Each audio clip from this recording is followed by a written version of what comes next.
എല്ലാവർക്കും നമസ്കാരം. ഞാൻ ചെറിയൊരു ഇൻഫർമേഷൻ പാസ് ചെയ്യാൻ വേണ്ടിയാണ് ഇന്ന് വന്നത്.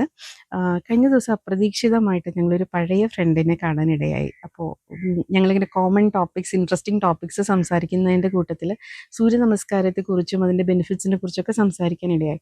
അപ്പോൾ അദ്ദേഹം പുതിയതായിട്ട് ജോയിൻ ചെയ്തൊരു യോഗ സെൻറ്ററിനെ കുറിച്ചും അവിടെ സൂര്യ നമസ്കാരം അഭ്യസിപ്പിക്കുന്നതിനെ കുറിച്ചായിരുന്നു സംസാരം.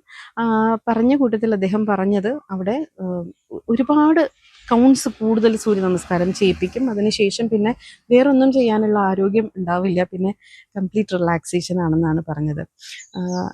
അതിനുശേഷം ഇപ്പോൾ ഒരു മാസം കഴിയുന്നു. അറിയാൻ കഴിഞ്ഞത് അദ്ദേഹം ചെറിയൊരു സുഖമില്ലായ ഹെൽത്ത് ഇഷ്യൂ കാരണം ഇപ്പോൾ ഹോസ്പിറ്റലൈസ്ഡ് ആണ്. വലിയ മേജർ ഇഷ്യൂസ് ഒന്നുമല്ല, പക്ഷേ ഞാൻ പറഞ്ഞു വന്നത് സൂര്യ നമസ്കാരം ചെയ്തത് കൊണ്ട് അദ്ദേഹത്തിന് ഇഷ്യൂ ഉണ്ടായി എന്നുള്ളതല്ല. പക്ഷെ വളരെ നോർമലായിട്ടിരിക്കുന്ന ഒരു മനുഷ്യനാണ്. ചെക്ക് ചെയ്ത് കഴിഞ്ഞപ്പോഴത്തേക്കും വൈറ്റൽസിലെല്ലാം മേജർ വേരിയേഷൻ ഉണ്ട്. ഇപ്പോൾ റെസ്റ്റാണ് അഡ്വൈസ് ചെയ്തിരിക്കുന്നത്. അപ്പം അമിതമായാൽ അമൃതം വിഷം എന്ന് പറയുമല്ലോ, ഈ പറഞ്ഞതുപോലെയാണ് നമ്മുടെ ഇപ്പോഴത്തെ കാര്യം. പൊതുവെ എല്ലാവരും പെട്ടെന്ന് തടി കുറയ്ക്കണം, പെട്ടെന്ന് ഹെൽത്ത് കോൺഷ്യസ് ആവുന്നു, പെട്ടെന്ന് നല്ല ഹെൽത്ത് വെക്കണം, മസിൽ സ്ട്രെങ്തനിങ് കൂട്ടണം എന്നുള്ള ആഗ്രഹത്തോടു കൂടി പോയി അമിതമായിട്ട് വർക്കൗട്ട് ചെയ്യും. യോഗയാവട്ടെ, ജിം ആവട്ടെ, എല്ലാം തന്നെ ഒരുപാട് അധികം സമയം സ്പെൻഡ് ചെയ്ത് നമ്മളങ്ങ് ശരീരത്തെ വളരെയധികം സ്ട്രെസ്ഡ് ആക്കുന്ന ഒരു സാഹചര്യമാണ് ഇപ്പം ഉണ്ടാവുന്നത്. യോഗയായാലും ജിമ്മിലെ വർക്കൗട്ട് ആണെങ്കിലും ശരി, ശരീരം തളർന്നു കഴിഞ്ഞാൽ പിന്നെ റിലാക്സേഷൻ ആണ്. നമുക്ക് ശരീരം എപ്പോൾ നമ്മളോട് കമ്മ്യൂണിക്കേറ്റ് ചെയ്യുന്നു എനിക്ക് വയ്യ, അല്ലെങ്കിൽ നമ്മുടെ ഹാർട്ട് ബീറ്റ് കൂടുന്നു, അതനുസരിച്ച് നമ്മൾ അവിടെ സ്റ്റോപ്പ് ചെയ്യണം. അതിനുശേഷം നമ്മൾ റിലാക്സ് ചെയ്യണം.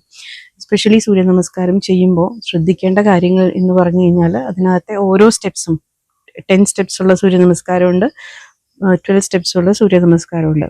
ഓരോന്നും ചെയ്യുമ്പോൾ ശരിയായുള്ള ശ്വാസോച്ഛ്വാസത്തെക്കുറിച്ച് നമ്മൾ അറിഞ്ഞിരിക്കണം. അതേപോലെ തന്നെ അത് നമ്മുടെ എനർജി പോയിന്റ്സിനെ കുറിച്ച് നമ്മൾ അറിഞ്ഞിരിക്കണം. ഷഡ്ചക്രാസ്, എനർജി പോയിന്റ്സ്, ഷഡ്ചക്രാസ് എന്ന് പറയുമ്പോൾ മൂലാധാരം, സ്വാധിഷ്ഠാനം, മണിപൂരകം, അനാഹതം, വിശുദ്ധി, ആജ്ഞ, സഹസ്രാരം. ഇത്രയും ചക്രാസിനെ കുറിച്ചും അത് അസോസിയേറ്റ് ചെയ്തിരിക്കുന്ന ഗ്ലാൻസിനെ കുറിച്ചും നമ്മൾ അറിഞ്ഞിരിക്കുന്നത് നല്ലതാണ്. കാരണം സൂര്യ നമസ്കാരം ചെയ്യുമ്പോൾ ഈ ഗ്ലാൻസ് ആക്റ്റീവ് ആവാനും അത് നമ്മുടെ ബോഡി ബാലൻസിങ്ങിനെ മെയിൻറ്റെയിൻ ചെയ്ത് കൊണ്ടുപോകാനും സഹായിക്കുന്ന ഒന്നാണ്. So any malfunctioning of these chakras will cause physical, psychological and emotional issues. So അത് വരാതിരിക്കാൻ വേണ്ടി ശരിയായ രീതിയിൽ ശരിയായ ആചാര്യന്മാരുടെ അടുത്ത് നിന്ന് അത് മനസ്സിലാക്കിയതിന് ശേഷം വേണം ഡെയിലി സൂര്യ നമസ്കാരം പ്രാക്ടീസ് ചെയ്യാനായിട്ട്. ഈ ഒരു കാര്യം ഷെയർ ചെയ്യാൻ വേണ്ടിയിട്ടാണ് ഞാനിന്ന് വന്നത്. Thank you so much.